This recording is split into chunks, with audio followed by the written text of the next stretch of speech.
Yuuneeniin waldaa hojii gamtaa qonnaan bultoota Booraa Dambal hojii gabaa tasgabbeessuu irratti xiyyeeffatee hojjechaa jiraachuu beeksise. Yuuneeniin waldaa hojii gamtaa qonna maraa Booraa Dambal calla guddistuu dhiyeessuun oomishaaf oomishtummaa qonnaan bultootaa dabaluu kaayeffatee waldaalee bu'uuraa 18 fi miseensa qotee bulaa 6,305 bara 1999 magaalaa Maqii keessatti hundaa'e. Hojii gaggeessaan itti aanaa Yuuneenii hojii gamtaa qonna maraa Booraa Dambal obbo Aliyyi Faqoo ibsa adda addaa Broadcasting Serviceif kennaniin Yuuneenichi yeroo ammaa kana waldaa bu'uuraa 87 jalatti miseensa qotee bulaa 24,000 fi 769 ammatee fayyadamummaa miseensota isaa mirkaneessuuf xiyyeeffannaa kennee hojjechaa jira jedhan.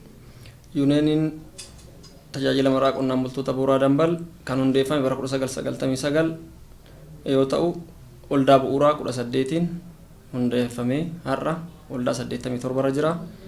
Miseensa qonnaan bulaa 6,306 hundeeffame. Yeroo ammaa kana 24,769 irra jira. Yuuneenichi waggaa 16 dura kaapitaala ka'umsaa qarshii 100,100 fi 71 hundaa'u kan himan obbo Aliyyi yeroo ammaa kana kaapitaalli Yuuneenichaa gara qarshii miliyoona 26 ol guddachuu himaniiru. Yuuneeniin waldaa hojii gamtaa qonnaan bultoota Booraa Dambal tajaajila dhiyeessii calla guddistuu sanyii baay'isuu tajaajila makanaayizeeshinii miseensotaaf kennuun oomishaaf oomishtummaan akka dabalu shoora olaanaa baachaa jiraachuu hojii gaggeessaan itti aanaa Yuuneenichaa obbo Aliyyi Faqoo ABS'tti himaniiru. Yuuneenichi yeroo ammaa kana tajaajilota baay'ee kennaa jira. Qonnaan bulaadhaaf tokkoffaa irratti calla guddistuu dhiyeessuudhaan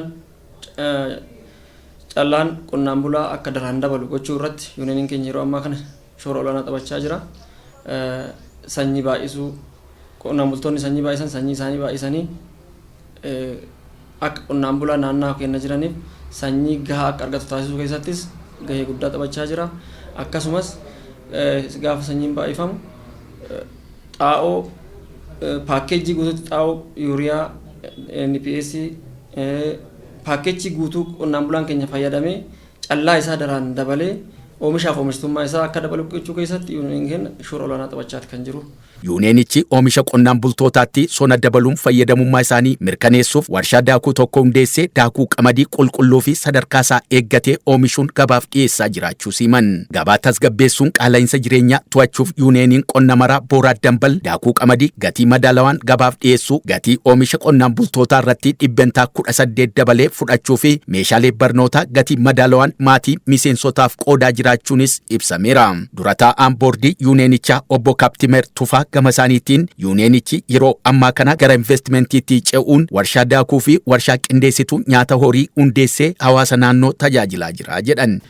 Warshaa dhaabee jira, warshaa daakuuti, warshaa qindeessituu nyaata loonii dhaabee jira.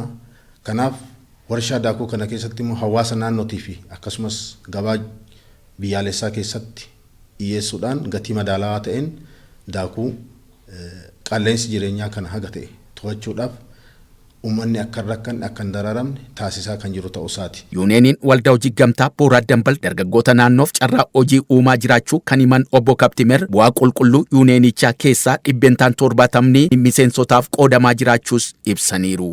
Bu'aa argame san immoo parsantii 70 qonnaan bulaan deebisee kaffaluudhaan qonnaan bulaa yeroo ammaa kana jiruuf jireenya isaa baay'ee kan jijjiiran hin jiru. Kan mana ijaarratanii magaalatti galan hin jiru. Sadarkaa baadiyyaatti jiruuf jireenya isaanii fooyyessanii ijoollee isaanii barsiifatanii kan sadarkaa gaarii irra gahan hin jiru jechuudha.